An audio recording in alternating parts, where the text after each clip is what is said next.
Hello all. Now we are going to see a new module, that is module 1.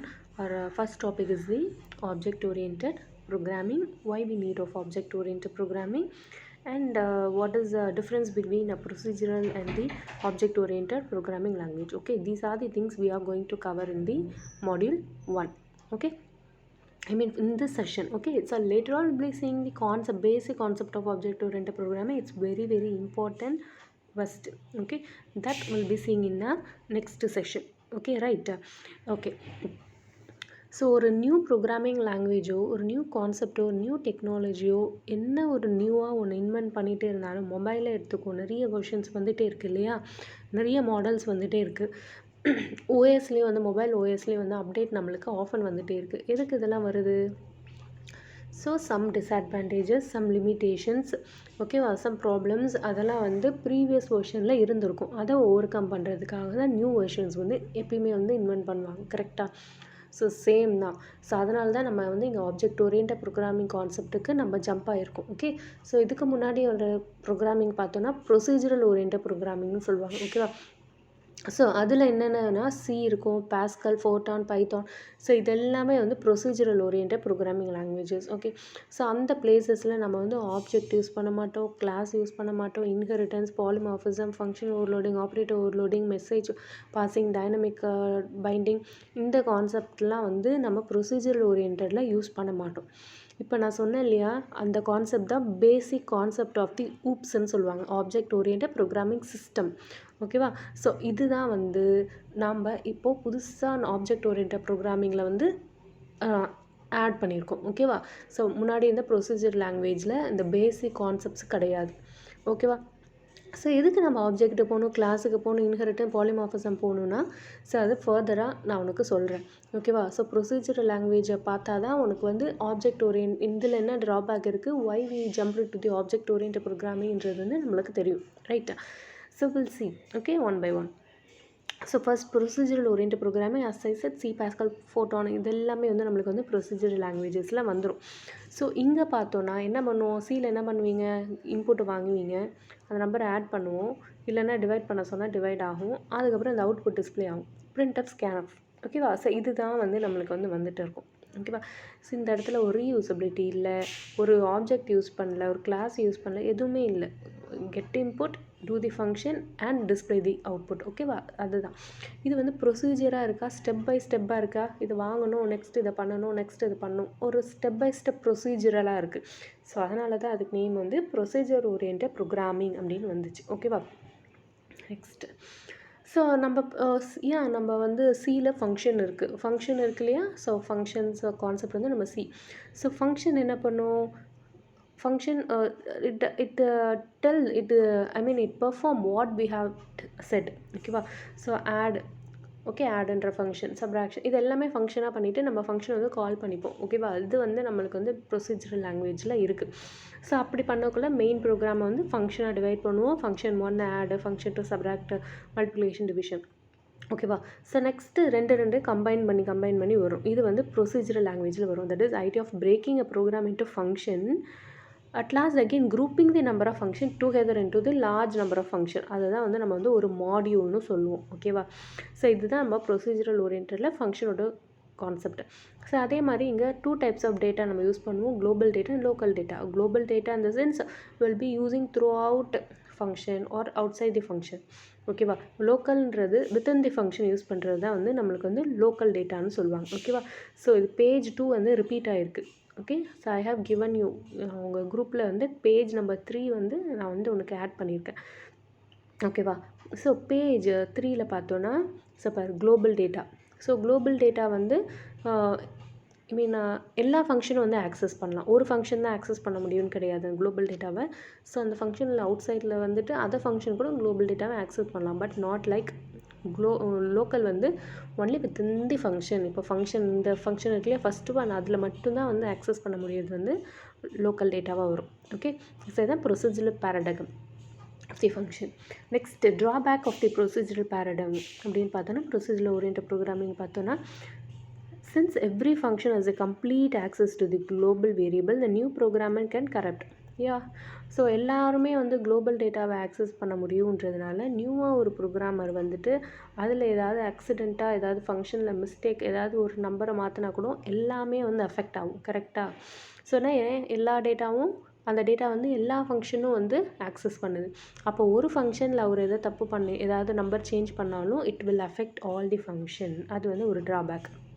Next, we can access the data of one function from other since there is no protection. So நம்ம two ஃபங்க்ஷன்லேருந்து first ஃபங்க்ஷனை access பண்ணலாம். ஏன்னா எங்கேயுமே protection mechanism இல்லை. Next, in large program it is very difficult to identify. இப்போ smaller number of function இப்போ ஒரு ஆட் சப்ராக்டிவ் யூஸ் பண்ணனா it's okay. So think about the large program. அங்கே வந்து நம்ம ஐடென்டிஃபை பண்ணுறது it's very very very difficult. Okay. சிமிலராக ஒரு நியூ டேட்டா ஆட் பண்ணுறது, அதை மாடிஃபை பண்ணுறது, ஆக்சஸ் பண்ணுறது, அது எல்லாமே கொஞ்சம் difficult. Okay. Does not model real world problem very well. ஓகேவா? ரியல் வேர்ல்டு ப்ராப்ளமை வந்து நம்ம இந்த கான்செப்ட் வந்து ரொம்ப வந்து கரெக்டாக வந்து சால்வ் பண்ணாது. ஓகேவா? ஸோ இதான் வந்து இதோட ட்ராபேக்ஸ். ஓகே. நெக்ஸ்ட் கேரக்டரிஸ்டிக்ஸ் பார்ப்போம். ஓகேவா? இப்போ ட்ராபேக் பார்த்தோம் இல்லையா? Next characteristics. algorithm, it will be a step by step procedure னு சொன்னேன் இல்லையா? So emphasis is on doing things, that is algorithm வைஸில் வரும். Next, large programs are divided into smaller programs. அதை தான் நம்ம வந்து ஃபங்க்ஷன்ஸ்ன்னு பார்த்தோம், ஆர் மாடியூல்ஸ். மோஸ்ட்டாக எல்லாமே வந்து குளோபல் டேட்டாவாக இருக்குங்க. டேட்டா மூவ் ஓப்பன்லி ஒன் சிஸ்டம்லேருந்து அனதர் சிஸ்டம் டேட்டா மூவ் ஆகுது. அதுதான் முன்னாடியே பார்த்தேன் இல்லையா? ப்ரொடெக்ஷன் மெக்கானிசம் இல்லைன்னு சொல்லியிருப்பேன். Okay. Next, function transform data from one form to the another and it's the top down approach. நம்ம procedural language பார்த்தோன்னா top down approach வரும். object oriented program பார்த்தோன்னா bottom up approachல வரும். top down approachனா என்னன்னா, as a decomposition is a process breaking ஒரு overall process வந்து break பண்ணுவாங்க. I mean டாஸ்காக R மாடியூல்ஸாக வந்து டிவைட் பண்ணி அந்த வைஸில் தான் வந்து அது பர்ஃபார்ம் ஆகும். அதுக்கு எக்ஸாம்பிளாக இங்கே வந்து பேரோல் சிஸ்டம் வந்து இருக்குது. ஓகேவா? ஸோ அதில் பார்த்தோன்னா அதில் ஒரு மாஸ்டர் ஃபைல் இருக்கும். மாஸ்டர் ஃபைல்லேருந்து இயர்னிங் எவ்வளோ வாங்குறாங்க, ஃபஸ்ட்டு அவங்க சேலரி எவ்வளோ வாங்குறாங்க, அதில் என்னென்ன டிடக்ஷன் பண்ணலாம், டேக்ஸிங் எவ்வளோ அவங்க கட்டணும், அதுக்கெல்லாம் முடிஞ்சு நெட்டு இயர்னிங் அவங்க எவ்வளோ வாங்குறாங்க, இது அதுக்கப்புறம் தான் அவங்களுக்கு வந்து பிரிண்டர் ரிப்போர்ட் எடுத்து ஹேண்ட் ஓவர் பண்ண முடியும். இது ஒரு ஆர்டராக வருதா? இது எந்த ஆர்டர்லேருந்து வருது? டாப் ஆர்டர்லேருந்து வருது. எப்படி?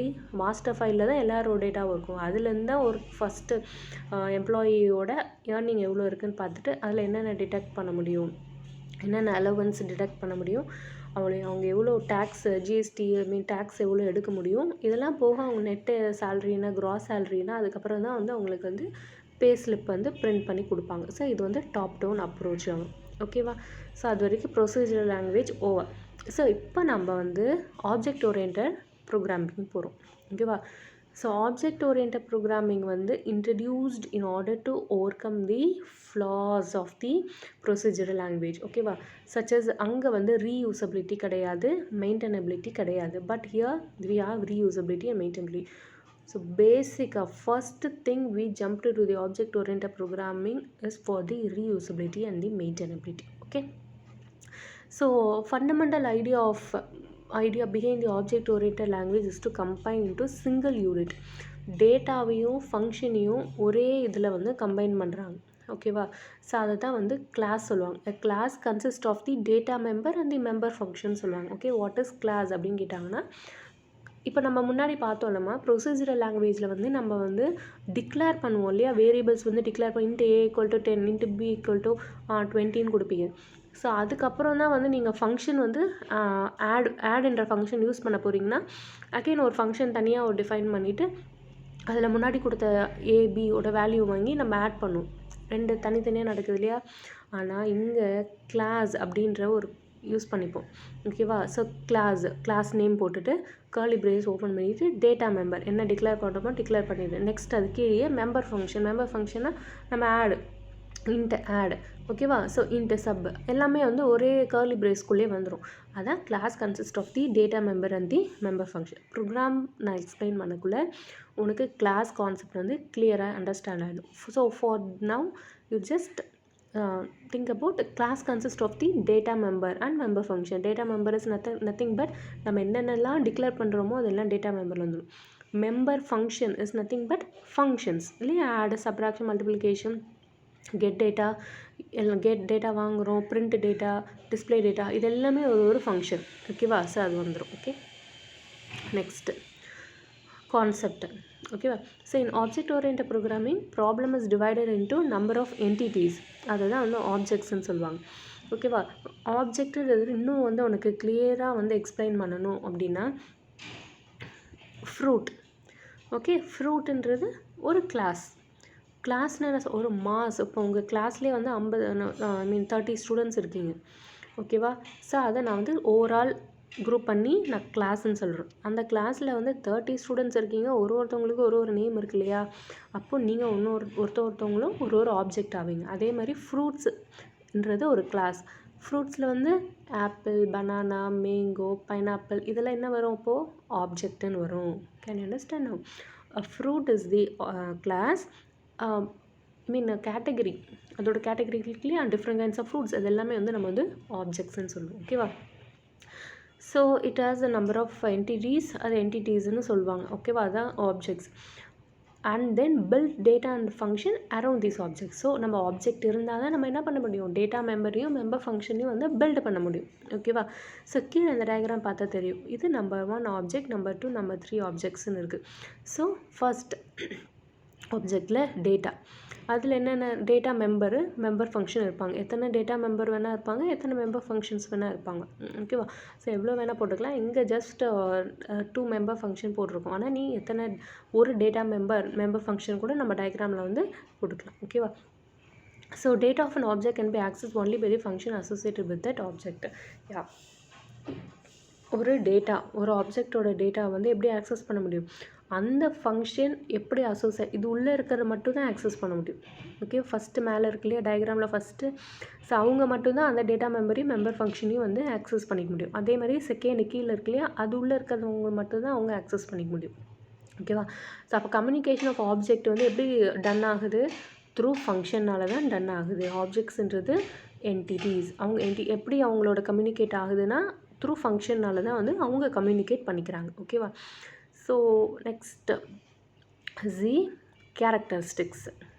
Okay, so emphasis on data rather then procedure. டேட்டாவுக்கு தான் மெயின் இது கொடுக்குறாங்க. அங்கே என்ன பார்த்தோம்? அல்காரிதம் ஸ்டெப் பை ஸ்டெப் பார்த்தோம் இல்லையா? ஸோ கேரக்டரிஸ்டிக்ஸில் ப்ரொசீஜரில் இங்கே வந்து emphasis on data rather then procedure.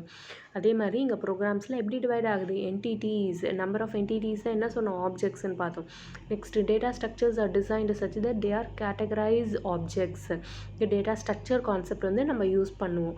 Functions that operate on data of an object are tied together in data structure.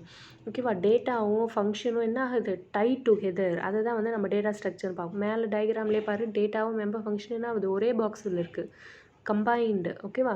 So அதை தான் நம்ம ஒரு ஆளாக கிளாஸ்ன்னு சொல்லுவோம். ஓகே, டேட்டா ஹிடன் கான்செப்ட் இங்கே இருக்குது. அதெல்லாம் வந்து உனக்கு மெசேஜ் ஹைடிங்கு, டைனமிக் பைண்டிங்கில் வரும். அதாவது பேசிக் ஆப்ஜெக்ட் ஓரியன்ட் கான்செப்டில் வந்து அந்த கான்செப்டில் கவர் ஆகும். Okay, so then objects communicate with each other. Object எப்படி கம்யூனிகேட் ஆகுது? த்ரூ ஃபங்க்ஷனால் கம்யூனிகேட் ஆகுது. நியூ டேட்டா, நியூ ஃபங்க்ஷன்லாம் வந்து ஈஸியாக நம்ம வந்து இதில் ஆட் பண்ணிக்கலாம். அதே மாதிரி இங்கே பாட்டம் அப் ப்ரொசீஜர் வந்து யூஸ் பண்ணுறாங்க. ஓகேவா? அதாவது reverse of the top down procedure தான் வந்து நம்ம பாட்டம் அப் ப்ரொசீஜர்னு சொல்லுவோம். ஓகேவா? ஸோ லோவர் லெவல் டாஸ்க் வந்து ஃபஸ்ட்டு கேரிட் அவுட் பண்ணி அதை இன்டெகிரேட் பண்ணி டாப்புக்கு வந்து வருவாங்க. அதுதான் வந்து bottom up. Okay, so lower level structure of the programs has evolved first and then they come to the higher level. ஓகேவா? So it promotes code reuse பண்ணிக்கலாம் நிறையா. ஏன்னா ஃபங்க்ஷன் கான்செப்ட்லாம் யூஸ் பண்ணுறதுனால கோடை வந்து நிறைய இடத்துல ரீயூஸ் பண்ணிக்கலாம். அதே மாதிரி இட் மே அலோ யூனிட் டெஸ்டிங்னா என்ன? ஒரு மாடியூலாக செக் பண்ணுறது தான் யூனிட் டெஸ்டிங். ஸோ அது வந்து நம்ம ஆப்ஜெக்ட் ஓரியன்ட் ப்ரோக்ராமிங் கான்செப்டை வந்து யூஸ் பண்ணி எந்த லாங்குவேஜில் நம்ம apply பண்ணியிருந்தோன்னா we can apply the unit testing very easily, right? So that's it. ஓகேப்பா? ஸோ இதுதான் உனக்கு வந்து difference between the procedural and the object orient programming வரும். ஓகேவா? ஸோ நெக்ஸ்ட் கிளாஸில் வந்து பேசிக் கான்செப்ட் ஆஃப் உப்ஸ் பார்ப்போம். Okay, that is very very very important question. So அதை கம்ப்ளீட் பண்ணிவிட்டு move on to some other programming, right? So if you any doubt, please kindly ask me. Complete the notes as soon as possible, right? Thank you.